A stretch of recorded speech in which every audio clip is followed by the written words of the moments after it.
জানো তো, বাঙালিদের খুব একটা বাজে স্বভাব আছে। কাউকে একটু ওপরে উঠতে দেখলেই ভাবে কীভাবে পাটা টেনে নিচে নামাবে।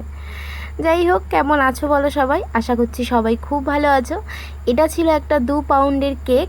আমাকে ছবি দিয়েছিল, বলেছিল ওটা 1 পাউন্ডের মধ্যে ছিল। তো আমাকে বলেছিল অমনটা করতে 2 টায়ারের মধ্যে 2 পাউন্ডের মধ্যে। আমি বলেছিলাম ঠিক আছে।